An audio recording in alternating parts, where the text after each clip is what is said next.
ఈ దీపావళికి మీరు మరింత స్మార్ట్ అయ్యేందుకు బిగ్ సి తీసుకువచ్చింది దీపావళి ధమాకా ఆఫర్స్. మొబైల్ కొనుగోలు చేయండి 10% instant discount, attractive gifts, mobile protection smart watch లేదా ఇయర్ బడ్స్ ఫ్రీగా పొందండి. ఈ దీపావళిని మరింత బ్యూటిఫుల్ గా మార్చుకోండి బిగ్ సి దీపావళి ధమాకా ఆఫర్స్ తో. ఎవరైతే కానిస్టేబుల్ డ్యూటీ కోసం ప్రాణాలు అర్పించిన కానిస్టేబుల్ ఇంట్లో ప్రస్తుతం నేను ఉన్నాను. పూర్తిగా శోకసంద్రంలో ఆ కుటుంబ సభ్యులంతా కూడా మునిగిపోయి ఉన్నారు. సో వారి సతీమణి ప్రణీత గారు, అలాగే కానిస్టేబుల్ ప్రమోద్, ముగ్గురు పిల్లలు మనం ఇక్కడ దృశ్యాల్లో చూడొచ్చు. చిన్న చిన్న పిల్లలు.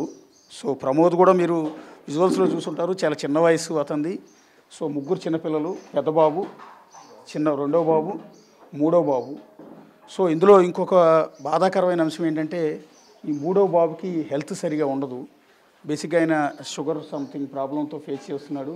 దాదాపు 50-60 వేల రూపాయలతో ప్రతి నెల ఒక ఇంజెక్షన్ చేయించాల్సి ఉంటుంది. దాని కొడుకు కోసం అతను ఎంత ఖర్చు అయినా లెక్క చేయకుండా అతను ట్రీట్మెంట్ చేస్తూనే ఉన్నాడు చిన్న బాబుని. ముగ్గురు పిల్లలు కూడా మీరు ఒకసారి చూడొచ్చు. పెద్ద బాబు, రెండో బాబు, మూడో బాబు, ముగ్గురు మగపిల్లలే ప్రమోద్కి. సో వారి సతీమణి ప్రణీత. అంటే ఇది బాధాకరమైన సందర్భం. పూర్తిగా కుటుంబం చాలా కన్నీటి సందర్భంలో వాళ్ళు ఉన్నారు. ఈ సమయంలో వాళ్ళు మాట్లాడించడం, ఇబ్బంది పెట్టడం అనేది కరెక్ట్ కాదు. కానీ ఈరోజు ప్రణీతను చూసి జనమంతా కూడా గర్వపడుతూ ఉన్నారు. ఒక పోలీస్ డ్యూటీలో ఉండి, ఒక పోలీస్ అధికారిగా డ్యూటీ కోసం ప్రాణాలు అర్పించిన ఒక పోలీస్ అధికారి భార్యగా ఆవిడకి జనమంతా కూడా సెల్యూట్ చేస్తూ ఉన్నారు. సో ఈ క్రమంలో ఆవిడ ఆవేదనని మనం తెలియజేసుకునే బయట ప్రపంచానికి ఆవిడ ఏమంటుంది, ఆవిడ మాటలు ఏంటి, వాడి పిల్లలు ఏం చేస్తున్నారు అనేది ప్రతి ఒక్కరు కూడా చూడాలనిపిస్తుంది. చాలామంది ఈ నిజామాబాద్ చుట్టుపక్కల ఉన్న వాళ్ళంతా కూడా ఆయన అంత్యక్రియలకు భారీగా హాజరై చివరిసారి ప్రమోద్ని చూసి వెళ్ళారు. ప్రమోద్ అంటే ఇంతకుముందు ఎవరో తెలియని వాళ్ళు కూడా ఆయన్ని చూసి వెళ్ళారు.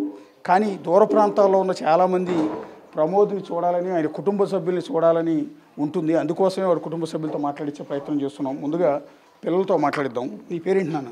ప్రణీత్. నీ పేరు ప్రణీత? అమ్మ పేరు ప్రణీత కదా? నాన్న ఎప్పుడు చూసావు నాన్న చివరిసారి? లాస్ట్ 7:30. ఓకే. ఫ్రైడే 7:30. ఓకే. ఎలా నానంటే నీకు బాగా ఇష్టం నాన్న?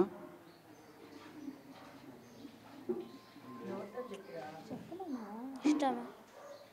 నేను స్కూల్కి డాడీ దింపుతూ ఉంటారా రెగ్యులర్గా? నీకు డాడీ నీకు భోజనం అన్నం తినిపించేవాడా రెగ్యులర్గా? తినిపిస్తాం. అందరం కలిసి తింటాం కూర్చొని. అయితే మా డాడీ తినిపిస్తాం. బాగా కబుర్లు చెప్పేవాడు డాడీ నిన్ను?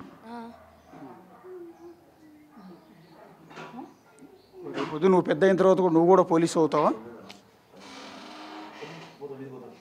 ఏమవుతావు నాన్న మరి? నీ పేరేంటి నాన్న? ప్రమీత్. ప్రమీత్. నీ పేరు ప్రణీత్, నీ పేరు ప్రమీత్. ఓకే. నువ్వేం చదువుతున్నావు? 6th class. నానంటే బాగా ఇష్టమా నీకు? నాన్న చివరిసారి ఎప్పుడు చూసావు నాన్న? ఎప్పుడు మాట్లాడేవాడు నాన్నతో? ఎప్పుడు ఆడుకున్నావు? ఫ్రైడే 7:25. ఓకే. నీతో ఆడుకున్న తర్వాతే డాడీ బయటికి వెళ్ళారా ఆ రోజు? అవును.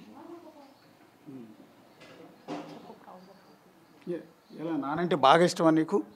అవును. అంటే అమ్మ అంటే ఇష్టమా, నానంటే బాగా ఇష్టమా? ఇద్దరు.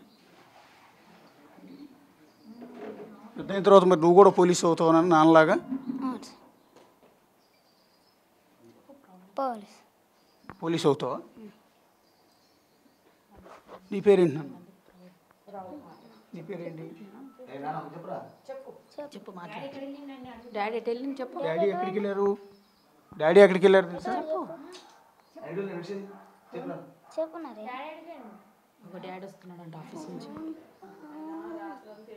చెప్పండి. పాపం ముగ్గురు పిల్లలు కూడా రాత్రి అంతా ఏడుస్తూనే ఉన్నారు. పెద్ద పిల్లలిద్దరికీ కూడా డాడీకి రాడన్న సంగతి తెలుసు. మూడో బాబు చిన్న బాబు కదా, బేసిక్గా డాడీ వస్తాడని ఎదురు చూస్తూ ఉన్నాడు. ఒకసారి ప్రమోద్ గారి భార్య ప్రణీత గారితో మాట్లాడదాం. అమ్మ, ఈ సందర్భంలో మిమ్మల్ని మాట్లాడించడం నాకు చాలా బాధగా ఉంది నిజానికి. సో మీ భర్తని చంపిన ఆ రియాజ్ని పోలీసులు కాల్చి చంపారు. ఇది కరెక్ట్గా న్యాయం జరిగింది అనుకుంటున్నారు మీరు? న్యాయం జరిగింది సార్. అంటే అలాంటి వాడికి అలాంటి శిక్ష పడాలంటారా? అవును సార్, నాలాగా ఇంకొక ఆడపిల్ల జీవితం ఇది కాకుండా వాళ్ళ పోలీసు వాళ్ళు సహకరించినందుకు చాలా హ్యాపీగా ఉన్నాం సార్. తనకి సిపి సార్కి డీజీపీ సార్కి థ్యాంక్స్. ఇవాళ పోలీసు ఉద్యోగం కోసం ఒక నిందితుడిని, ఒక దుర్మార్గుడిని, ఒక క్రిమినల్ని పట్టుకునే క్రమంలో మీ భర్త అతని చేతిలో చనిపోయారు. ఓ పోలీస్ అధికారి భార్యగా మీరు గర్వంగా ఫీల్ అవుతున్నారు, నా భర్త పోలీస్ డిపార్ట్మెంట్ కోసం ప్రాణాలు అర్పించారు అని? అవును సార్, గర్వంగా ఫీల్ అవుతున్నాను సార్. బేసిక్గా దేశ సరిహద్దుల్లో సైనికులు ఉంటారు. సైనికులు యుద్ధంలో ప్రాణాలు కోల్పోయినప్పుడు వారి కుటుంబ సభ్యులు ఇంతే గర్వంగా ఫీల్ అవుతారు, నా భర్త దేశం కోసం ప్రాణాలు అర్పించాడు అని. సో ఇవాళ మీ పరిస్థితి కూడా ఇంచుమించి అదే. పోలీస్ డ్యూటీ కోసం కాకి డ్రెస్లోనే ఉండగానే వెళ్ళి ఒక క్రిమినల్ని పట్టుకోవడానికి వెళ్ళి, అది కూడా కరడు కట్టిన క్రిమినల్ని పట్టుకోవడానికి వెళ్ళి మీ భర్త ప్రాణాలు కోల్పోయారు. అవును సార్, దానికి నేను గర్వంగా ఫీల్ అవుతున్నాను సార్. ఆయన ఎప్పుడు డ్యూటీ కోసమే మాకు చాలా చెప్తుండే. ఫస్ట్ డ్యూటీ తర్వాతనే నేను ఫ్యామిలీకి ఇంపార్టెన్స్ ఇస్తా అన్నట్టు, దానికి చాలా గర్వపడుతున్నాం సార్. మీరు ఈ ఇంట్లో కోడలుగా అడుగు పెట్టి ఎన్నేళ్ళు అయిందమ్మా? సుమారుగా 17 years అవుతుంది సార్. 17 ఏళ్ళు అయింది. 17 ఏళ్ళ అనుబంధం మీకు ప్రమోద్తో. ఇవాళ ప్రమోద్ లేరు. ఆ విషయాన్ని కూడా బహుశా మీరు ఇంకొన్నేళ్ల వరకు మీరు అది జీర్ణించుకోలేరు. మీ మనసులోంచి ప్రమోద్ని బయటికి పంపడం అంత ఈజీ కాదు. ఎలా ఉండేదమ్మా మీ భార్యాభర్తల అనుబంధం ప్రమోద్ గారితో మీకు? చాలా ప్రేమగా ఉంటాం సార్ మేము. ఆయన వచ్చే వరకు నేను నా పిల్లలు అసలు తినము. నేను అసలు కాల్ చేస్తూనే ఉంటా. ఎక్కడికి వెళ్ళినా బయటకు వెళ్ళినా కాల్ చేస్తూ ఉంటా, ఎన్ని గంటలకు వస్తావా, ఎప్పుడు వస్తావా.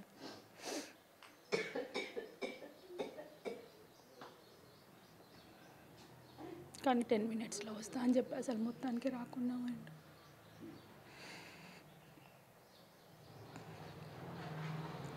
అప్పుడు కూడా తిందామనే వెయిట్ చేసినాం, కానీ నేను 10 minutesలో వచ్చిన తర్వాతనే తిందాం, నువ్వు వెయిట్ చేయి, వచ్చిన తర్వాత తిందామంటే వెయిట్ చేసినాం.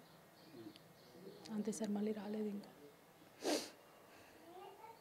వెళ్ళేటప్పుడు మీకు ఏమైనా చెప్పారమ్మా? అంటే నేను పలానా ఫోన్ వచ్చింది, నాకు పలానా వాడిని పట్టుకోవటానికి వెళ్తున్నాను కానీ ఏమన్నా చెప్పారా? అయితే సార్ సిసిఎస్ నుంచి కాల్ వచ్చింది, నేను ఒక 10 minutesలో వచ్చేస్తా అని చెప్పేసి వెళ్ళారు అంతే, ఇంకేం చెప్పలేదు సార్. అంటే మీ మేనల్ని కూడా బండి మీద ఎక్కించుకుని వెళ్ళారంట కదా ఆ సమయంలో? అంటే తోడు కోసం తీసుకెళ్లారా?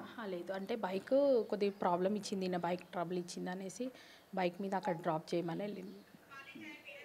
ఇంకా అక్కడికి వెళ్ళినాక ఏమైందో మాకు తెలియదు.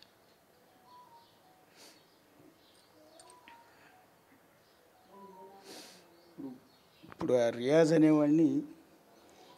అనేవాడిని పోలీసులు హాస్పిటల్లోనే కాల్చి చంపారు. అది వినగానే ఏమనిపించిందమ్మా మీకు? చనిపోయినా నా భర్త అయితే రాడు సార్, కానీ నా భర్తకైతే న్యాయం జరిగింది సార్. ఆయన చంపిన హంతకుని మాత్రం ఎన్కౌంటర్ చేసినందుకు చాలా సంతోషం సార్. డీజీపీ సార్కి, సిపి సార్కి థ్యాంక్ యూ సార్. అంటే మీరు ఫస్ట్ మీ భర్తని ఆయన పొడిచి చంపేసాడన్న విషయం మీకు తెలిసి ఉంటుంది కదా. తెలుసున్నప్పుడు అలాంటి ఈడియట్ని, అలాంటి క్రిమినల్ని మీకు చెప్పుతో కొట్టాలనిపించలే మొట్టమొదట వీళ్ళు చంపకముందు? కొట్టాలనిపించింది సార్, కానీ ఇట్లాంటి వాడిని వదిలొద్దు సార్. డ్యూటీకి వెళ్ళేటప్పుడు పోలీసులకు కూడా కొద్దిగా రక్షణ ఏదైనా కల్పించాలి సార్. అంటే ప్రజలకు రక్షణ కల్పించేదే పోలీసులు, చివరికి పోలీసులకి రక్షణ లేకుండా పోతుంది ఇలాంటి క్రిమినల్స్ వల్ల. మీ భర్త క్రిమినల్స్ని పట్టుకోగలిగిన సామర్థ్యం ఉంది, సత్తా ఉంది, అన్నీ ఉన్నాయి కాబట్టి అతను పారిపోతున్నా కూడా వెంటాడాడు, పట్టుకున్నాడు, బైక్ మీద ఎక్కించుకుని తీసుకొస్తున్నప్పుడు అతని జేబులో కత్తి ఉందన్న విషయం అతను చూసుకోలేకపోయారు. అంటే బహుశా క్రిమినల్ దగ్గర ఏముంటాయో మనకు తెలియదు కదా. వెపన్ లేకుండా అతన్ని ఫిజికల్గా అయితే మీ భర్త అతన్ని కాళ్ళు చేతులు ఎరగొట్టేసి తీసుకుపోయి రాగలిగిన శక్తి ఉంది, స్టామినా ఉంది. అనుకోకుండా అతని చేతిలో కత్తి ఉండటం, ఆ కత్తితో అతను పడవటం వల్ల కదా ఇది జరిగింది. అవును సార్, అంతే. అంటే కాకి డ్రెస్ అంటే, పోలీస్ డిపార్ట్మెంట్ అంటే ప్రమోద్ గారికి ఎంత ఇష్టం అమ్మా? అంటే చాలా ఇష్టం సార్. యూనిఫామ్ అంటే చాలా చాలా ఇష్టం. ఆయన ఇప్పుడు నార్మల్గా కూడా మాటలలో అనేవాడు, అంటే ఇట్లా పోలీస్ లాంఛనాలతో చనిపోవాలి, సేవ చేయాలి అన్నట్టు. చాలా ఇష్టం సార్ ఆయనకి. అంటే రేపు చనిపోయినా పోలీసు లాంఛనాలతో నా అంత్యక్రియలు చేయాలని ముందుగానే కోరుకునేవారు. అవును సార్, అంటే డ్యూటీలో ఏమైనా నేను నాకు సమ్మతమే అన్నట్టు మాట్లాడతాడు సార్ ఎప్పుడు. అంటే ఈ పోలీస్ డిపార్ట్మెంట్లో డ్యూటీలో ఉండగా ఏదో ఒకటి జరుగుతుందని ముందుగానే ప్రిపేర్ అయ్యి ఉండేవారు, మిమ్మల్ని కూడా ప్రిపేర్ చేశారు. అవును సార్. అంటే ఎప్పుడు ఏమవుతుందో మనకు తెలియదు, ఎప్పుడైనా ధైర్యంగా ఉండాలి, నీకు అసలు ఏం తెలియదు. ఇప్పుడు అదే మాట అంటాడు సార్, నువ్వు నాలెడ్జ్ తెచ్చుకో, నీకేం తెలియదు, నువ్వు ఉన్నావు కదా ఇంకెందుకు అని నేను అంటుంటాను. కానీ ఇట్లా మధ్యలో వదిలేసి వెళ్ళిపోతాడు అనుకోలేదు సార్.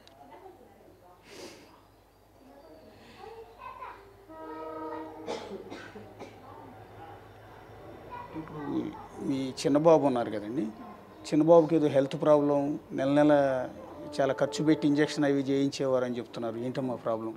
అది అతనికి హైపోగ్లైసిమియా ఉంది సార్, అంటే లో షుగర్ వల్ల ఫిట్స్ వస్తుంది.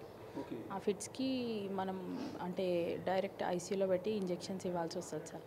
దానికి 50,000 to 60,000 అంటే అప్పుడప్పుడు 1,00,000 వరకు కూడా అవుతుంది సార్. దానికి ఇప్పుడు మేము అంటే డోస్ ఉంటుంది కదా, అది యూజ్ చేస్తున్నాం సార్. అంటే ఆయన కానిస్టేబుల్ హోదాలో ఉన్నారు కదమ్మా, చాలా తక్కువ శాలరీ వస్తుంది, ఒక ఫ్యామిలీని పోషించాలి, 3 పిల్లలు పైగా, 3 పిల్లల్ని చదివించాలి, పైగా ఒక బిడ్డకి అనారోగ్యం, సో ఈ ప్రాబ్లమ్స్తో నెల నెల ట్రీట్మెంట్లు, ఇవన్నీ ఎట్లా బేర్ చేయగలిగేవారమ్మా? అంటే ఫ్యామిలీ నుంచి ఏమైనా సపోర్ట్ ఉండేదా? ఉంది సార్, ఫ్యామిలీ సపోర్ట్ ఉంది సార్. ఇటు మమ్మీ వాళ్ళు, అత్తయ్య వాళ్ళు, దాంతో మేము హాస్పిటల్స్ అన్నీ చూసుకుని లోన్స్ ఉన్నాయి. అంటే దేనికి ఎప్పుడైనా వెనకాడాడు సార్, ఏదైనా సరే చేద్దాం, నేను చేస్తానులే, మీకు ఎందుకు టెన్షన్, ట్రీట్మెంట్ కంటిన్యూ చేయించేవాడు సార్, ఆపకపోయేవాడు. 3 బిడ్డలంటే బాగా ఇష్టమమ్మా, 3 మగపిల్లలే ఉన్నారు. చాలా ఇష్టం సార్, చాలా ఇష్టం. పిల్లలు అంటే ఇప్పుడు ఏదైనా పిల్లలు అడిగితే నేనన్నా ఇంకా వెనకాడతా, కానీ ఆయన వెనకాడాడు. అంటే 3 మగపిల్లలే ఉన్నారు కదా, ఇప్పుడు ఆడపిల్ల ఉంటే బాగుండేదని ఎప్పుడన్నా అనేవారండి? అంటే బేసిక్గా మగపిల్లలు ఉన్న ఇంట్లో ఆడపిల్ల కావాలని కోరుకుంటూ ఉంటారు, అట్లా ప్రమోద్ గారు ఎప్పుడన్నా? యాక్చువల్గా చిన్న బాబు ఆడపిల్ల కోసమనే చూసినాము, కాకపోతే బాబు. అంటే ప్రమోద్ గారు చాలా పవర్ఫుల్ కాబట్టి ఆయన్ని లా అండ్ ఆర్డర్లో కాకుండా సీసీఎస్లో పెట్టారమ్మా. ఇలాంటి పెద్ద పెద్ద కరడు కట్టిన క్రిమినల్స్ని, తప్పుడు పనులు చేసే వెధవలందరినీ వేటాడటానికి సీసీఎస్ అనేది ఏర్పాటు చేసి ఆయన సిపి గారు ఇందులో పెట్టారమ్మా. సో అది లా అండ్ ఆర్డర్లో ఉండుంటే బహుశా ఇంత కష్టం ఉండేది కాదేమో. అవును సార్, ట్రాఫిక్ నుంచి 4 months అవుతుంది సార్, బోధన్కి ట్రాన్స్ఫర్ అయ్యి. బోధన్లో ఒక 1 month చేసిండ్రు. అయితే ఈ బాబుకి మధ్యలో కొద్ది ప్రాబ్లం అయ్యి అక్కడి నుంచి ఇక్కడికి రావడము అట్లా నైట్ పూట ఇబ్బంది అయ్యేది సార్, అందుకని సీసీఎస్కి వెళ్ళింది సార్. అంటే పోలీస్ డిపార్ట్మెంట్లో నాకు ఫలానా వాళ్ళు బాగా ఇష్టమను, ఫలానా ఇన్స్పిరేషన్ అను అని ఎవరి గురించి అన్న చెప్పేవారమ్మా? పోలీస్ డిపార్ట్మెంటు మిమ్మల్ని ఇమీడియట్గా డీజీపీ గారు రియాక్ట్ అయ్యారు, శివధర్ రెడ్డి గారు, అలాగే ఐజీ గారు రియాక్ట్ అయ్యారు, ఇతర పోలీస్ అధికారులు, సీఎం రేవంత్ రెడ్డి గారు మొత్తం రియాక్ట్ అయ్యారు. మీకు అన్ని విధాలు అండాదండాగా ఉంటున్నారు. సో మీకు భూమి ఇస్తామన్నారు, ₹1 కోటి పరిహారం ఇస్తామన్నారు, ఇతర కొన్ని బెనిఫిట్స్ కూడా ఇస్తామంటున్నారు, ఉద్యోగం కూడా ఇస్తామంటున్నారు. ఏమన్నా మీకు డీజీపీ గారు కానీ రేవంత్ రెడ్డి గారు కానీ ఏమన్నా ధన్యవాదాలు చెప్తారా? అవును సార్, ధన్యవాదాలు చెప్తాం సార్, మా కుటుంబాన్ని ఆదుకున్నందుకు తెలంగాణ గవర్నమెంట్కి, డీజీపీ సార్కి, సిపి సార్కి, సీఎం సార్కి. అంటే ఇంకేమన్నా మీకేమన్నా పలానా చేస్తే బాగుంటుందని ఏమన్నా కోరుకుంటున్నారా? ఏం లేదు సార్.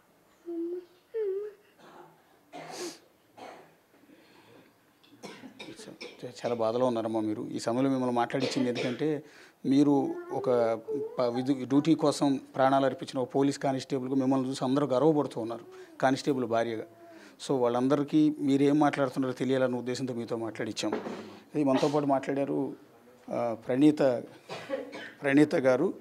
సో ఆవిడ చనిపోయిన కానిస్టేబుల్కి భార్య. సో 3 పిల్లలతో నెక్స్ట్ కుటుంబాన్ని లీడ్ చేయాల్సి ఉంటుంది ఆమె. సో మనకి ఎదురుగా కనిపిస్తున్న 3 పిల్లల్ని ఆవిడే పోషించాల్సి ఉంటుంది. సో ఇప్పుడు తెలంగాణ ప్రభుత్వం అండగా నిలిచే ప్రయత్నం చేస్తుంది. అవి ఇమ్మీడియట్గా ఇచ్చే సహాయం, ప్రభుత్వం నుంచి చేయాల్సిన సహాయం కావచ్చు, ఉద్యోగం కావచ్చు, భూమి కావచ్చు, పరిహారం కావచ్చు, ఇవన్నీ కూడా సాధ్యమైనంత తొందరగా ఇప్పిస్తే ఆ కుటుంబానికి మరింత అండగా నిలిచిన వాళ్ళు అవుతారు ఖచ్చితంగా. ఎందుకంటే ఈ సమయంలో ఆ కుటుంబాన్ని అండగా నిలవాల్సిన బాధ్యత ఎంటైర్ సొసైటీ మీద ఉంది, పోలీస్ డిపార్ట్మెంట్ ముందు ఉంది, ప్రభుత్వం మీద ఉంది. ఒక మహిళ 3 పిల్లల్ని లీడ్ చేయటం అంటే ఎంత కష్టమో మనం ఒకసారి అర్థం చేసుకోవచ్చు. బహుశా ఆవిడ కూడా జాబు చేసే పరిస్థితిలో కూడా లేరు. రెండోది ఏంటంటే పూర్తిగా middle class family. So entire చాలా మిడిల్ క్లాస్ ఫ్యామిలీ. సో ఇల్లు చూసినా, వాళ్ళ పొజిషన్ చూసినా కూడా చాలా స్పష్టంగా మనందరికీ కూడా అర్థమవుతుంది. సో అలాంటి కుటుంబం 3 పిల్లల్ని లీడ్ చేయాలి అంటే చాలా కష్టమైన పరిస్థితి. ఒకవైపు బాధను దిగమింగుకుంటూ ఇక నుంచి భర్త లేడు, ప్రమోద్ లేడు అన్న బాధని దిగమింగుకుంటూ పిల్లల కోసం ఆవిడ బతకాలి, పిల్లల పోషణ కోసం ఆవిడ బతకాల్సి ఉంటుంది. ఈ సమయంలో ప్రభుత్వం నుంచి సహకారం ఇమీడియట్గా కావాలి, తక్షణం చేయాల్సిన అవసరం ఉంటుంది. ఇప్పటికే డీజీపీ శివధర్ రెడ్డి గారు చాలా ఫాస్ట్గా రియాక్ట్ అవుతున్నారు, అన్ని విధాలు ఆదుకుంటామని ఇప్పటికే ప్రామిస్ కూడా చేశారు.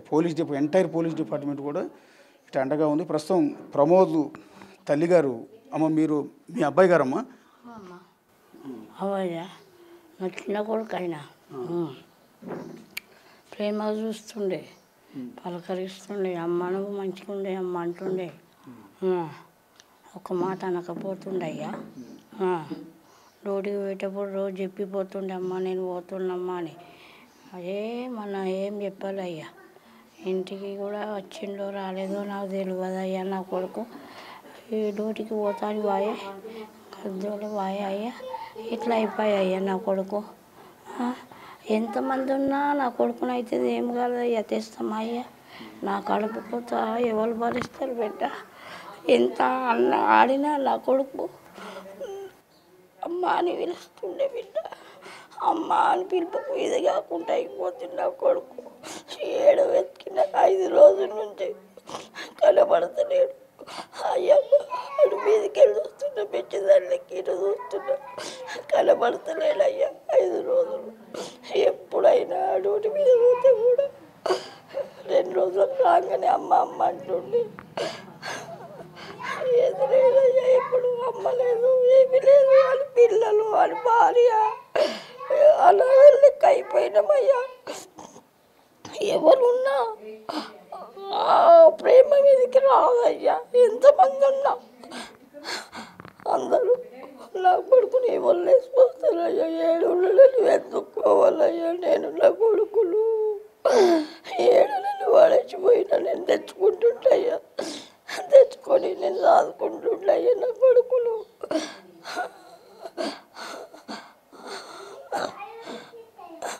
అమ్మా నీకు అన్ని షుగరు అన్నీ ఉన్నాయమ్మా, నువ్వు టైంకి తినాలమ్మా, టైంకి గోళీలు వేసుకోవాలమ్మా అని చెప్తుండే. అమ్మ నువ్వు చచ్చిపోతావు అన్నారు. అమ్మ నువ్వు చచ్చిపోలేదని అన్నాడు. అమ్మ నేను అనలే అమ్మ నువ్వు చచ్చిపోవే అమ్మ అన్నాడు.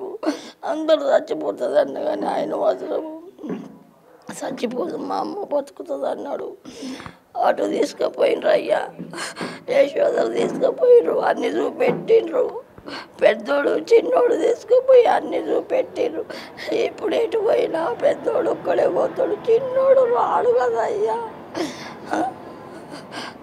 నా కొడుకు బోధనలో డ్యూటీ చేసేటోడు అమ్మ కోసం అని ఈయన డ్యూటీ చేయించుకొని ఏమి చేసి కొడుక అమ్మ పాడుగాను అమ్మ అమ్మ అని అమ్మ కోసం నీ పాడు తీసుకుంటున్నాడు. నేను నాకు ఈ రోగాలు రాకుంటే నువ్వు అన్నే ఉంటుంటే కొడుక, నువ్వు వీడికి రాకుంటూ పానం పోకపోతుండే కొడుక. నీ పానం నేను తీసినట్టు అయింది నైనా. నాకు ఈ రోగాలు రాకుంటే నువ్వు మంచిగా ఉంటుంటేవేమో కొడుక. అమ్మ నా కొడుకు బంగారం అటువంటి కొడుకు అయ్యా. ఒక్కళ్ళని వచ్చి నోట మాట అనకపోతుండయ్యా, ప్రేమ సంపాదించుకుంటుండయ్యా. నేను ఎన్ని వెతికినాడు కొడుకు. ఎవరున్నా నా కొడుకు వెతికిరాదు నైనా. నానైనా నేను ఏమి చేయాలి బిడ్డ. చాలా బాధలో ఉన్నారు. సో ఆవిడ ఇంకా బాధలోంచి బయటికి కూడా ఎక్కడ కూడా రాలేదు. సో రెగ్యులర్గా తన ముందు ప్రతిరోజు ఆఫీస్కి వెళ్తున్నప్పుడు తల్లి దగ్గరికి వచ్చి చెప్పి వెళ్ళే కొడుకు ఇక్కడ నుంచి కనపడకపోతే ఏ తల్లి హృదయమైనా కూడా అంతే ఉంటుంది. తన కళ్ళ ముందే తన కొడుకు, తను కనీ పెంచిన కొడుకు చచ్చిపోయాడు అంటే ఏ తల్లి అయినా కూడా ఆ శోకంలోంచి బయటకు వచ్చే అవకాశం లేదు. ఇప్పుడు ఆ తల్లి పరిస్థితి కూడా అంతే ఉంది. సో ఇలాంటి సిచ్యువేషన్లో ఆవిడ మాట్లాడించాలన్నా కూడా నిజంగా కళ్ళంట నీళ్ళు వస్తూ ఉన్నాయి. సో అత్యంత బాధగా ఉంది. ఆ తల్లిని ఓదార్చడం కూడా ఎవరి వల్ల కావటం లేదు. సో ఆ తల్లికి అనారోగ్యంతో ఉండగానే ఆవిడ కోసమే బహుశా ఇక్కడికి ట్రాన్స్ఫర్ చేయించుకున్నాడని తల్లి అంటుంది. సో అంటే మీరు అన్నగారండి, ప్రమోద్ గారు అన్నగారు, మీరు కూడా పోలీస్ డిపార్ట్మెంట్? నేను మోడతాడు కానిస్టేబుల్ని, మా తమ్ముడు సీసీఎస్లో ఉన్నాడు. ఇక మా తమ్ముడు పోయింది నాకు బాధ ఉంది, కానీ ఎన్కౌంటర్ చేసినందుకు ధన్యవాదాలు సిపి గారికి, డీజీపీ గారికి, రేవంత్ రెడ్డి సార్ గారికి గవర్నమెంట్ నుంచి అన్ని బెనిఫిట్స్ వస్తున్నాయి. బెనిఫిట్స్ వచ్చిన థ్యాంక్ యూ సార్. అంటే ఇప్పుడు అమ్మగారికి హెల్త్ బాగాలేదని ఆయన బోధన నుంచి ఇక్కడికి ట్రాన్స్ఫర్ చేసుకుని వచ్చారండి. మా అమ్మకి హెల్త్ బాగాలేదు, ఇంకోటి మా తమ్ముని కొడుకు కూడా చిన్నోనికి హెల్త్ బాగాలేదు. వానికి షుగర్ ఉంది, వానికి ఫిట్స్ వచ్చి పడిపోతుంటాడు. సెకండ్ వానికి హార్ట్లో హోల్ ఉంది, అందుకే ట్రాన్స్ఫర్ చేయించుకుని నిజామాబాద్ వచ్చిండు. ఎవరో ఒకళ్ళు ఇంటికాల మేము ముగ్గురు ఇద్దరు ఎవరో ఒకళ్ళు ఇంటికాడ ఉండాలనేసి వాడు చేయించుకొని వచ్చాడు ఇక్కడికి. సో ఇవాళ డ్యూటీ కోసం మీలాగానే కానిస్టేబుల్ ఆయన కూడా పోలీస్ డిపార్ట్మెంటే డ్యూటీ కోసం ప్రాణాలు అర్పించారు. ఒక విధంగా దేశ సరిహద్దుల్లో సైనికుడు మాదిరిగా డ్యూటీ కోసం ప్రాణాలు అర్పించారు ఆయనకు ఒక అన్నగా మీరు గర్వంగా ఫీల్ అవుతున్నారు ఈ సందర్భంలో? గౌరవంగా ఫీల్ అవుతున్నాం, కానీ మేము కూడా మాకు మా లోటు కదా సార్, మా తమ్ముడు లేదు, మాకు లోటు ఉంటుంది కదా సార్. మాకు ఇప్పుడు కుటుంబం ముగ్గురు పిల్లల పరిస్థితి రేపొద్దున ఈ భారాన్ని మీరు కూడా మోయాల్సి ఉంటుంది అన్నగా. ఆ పిల్లలకి పెదనాన్నగా ముగ్గురు పిల్లల్ని మీరు చేరదీస్తారా, మీరే పెంచాల్సి ఉంటుంది కదా? కంపల్సరీ మా డాడీ పోయిన తర్వాత మేమే చూస్తుంటే అందరినీ మేము చూసుకోవాలి కంపల్సరీ. పెద్దలు అనేసి మేమే చూస్తాం పిల్లలందరినీ కంపల్సరీ. పోలీసుల రెస్పాన్స్ బాగానే ఉందండి ఇమీడియట్గా డిపార్ట్మెంట్ నుంచి మీకు? పోలీస్ డిపార్ట్మెంట్ మంచిగా ఉంది సార్, ఇమీడియట్లీ యాక్షన్ తీసుకున్నారు. సిపి సార్ గారు సార్ అన్నీ వచ్చి ఉన్నారు సార్. ఐజీ సార్ కూడా వచ్చారు సార్ ఇంటికి. మాకు హెల్ప్ఫుల్ సార్, మాకు అండగా ఉన్నారు సార్. అందరు గవర్నమెంట్ కూడా అండగా ఉంది సార్ మాకు. Thank you sir. Revanth Reddy sir గారికి అందరూ థ్యాంక్ యూ సార్. ఈ కుటుంబం ప్రస్తుతం ఒకవైపు అతన్ని పొట్టను పెట్టుకున్న రియాజ్ అనేవాడిని ఎన్కౌంటర్ చేయటం పక్క సంతోషం వ్యక్తం చేసుకుని, మరొక పక్క ఎన్ని ఎన్కౌంటర్లు చేసినా ఎంత పరిహారం ఇచ్చినా తాము కోల్పోయిన కుటుంబ సభ్యుడిని అయితే ప్రాణాలతో తిరిగి తీసుకురాలేరు కదా అన్న బాధ మరొక వైపు ఉంది. ఈ సందర్భంలో మనందరం చేయగలిసింది ఒకటే, ప్రమోద్ చేసిన సేవల్ని మనందరం గుర్తు తెచ్చుకోవాలి. ఆయనకి నిజంగా మనం అందరం ఒక హ్యాట్స్ ఆఫ్ చెప్పాల్సి ఉంటుంది. సో ఎంటైర్ పోలీస్ డిపార్ట్మెంట్ ఎప్పటికీ కూడా ఆయన్ని చేసిన సేవల్ని ఆయన్ని గుండెల్లో పెట్టుకుంటుంది. ఆయన్ని చూసి గర్వంగా ఫీల్ అవుతారు పోలీస్ డిపార్ట్మెంట్లోకి వచ్చేవాళ్ళందరూ కూడా. సో ఈ సందర్భంలో ఇంకొక మెయిల్ చేయాల్సింది ఏంటంటే, ప్రభుత్వం ఆ కుటుంబానికి ఇస్తానన్న పరిహారం ఏదైతే ఉందో అది ఇమ్మీడియట్గా ఇంప్లిమెంట్ చేస్తే ఆ కుటుంబానికి అన్ని విధాల సాయం చేసిన వాళ్ళు అవుతారు. వాళ్ళు మరిన్ని కష్టాల పాలు కాకుండా ఆ ముగ్గురు పిల్లలను పోషించుకుంటూ అనారోగ్యంతో ఉన్న ఇద్దరు పిల్లలకి ట్రీట్మెంట్ చేయించుకుంటూ ఆ తల్లిని ఎటు రావడం చాలా కష్టం. కాబట్టి వెంటనే ఎంత వీలైతే అంత ఫాస్ట్గా ఇస్తానన్న పరిహారం మొత్తం కూడా ఇప్పించాలి. ఇస్తానన్న ఉద్యోగం కూడా ఇమ్మీడియట్గా ఇప్పిస్తే ఆ కుటుంబాన్ని మరింత ఆదుకున్న వాళ్ళు అవుతారు.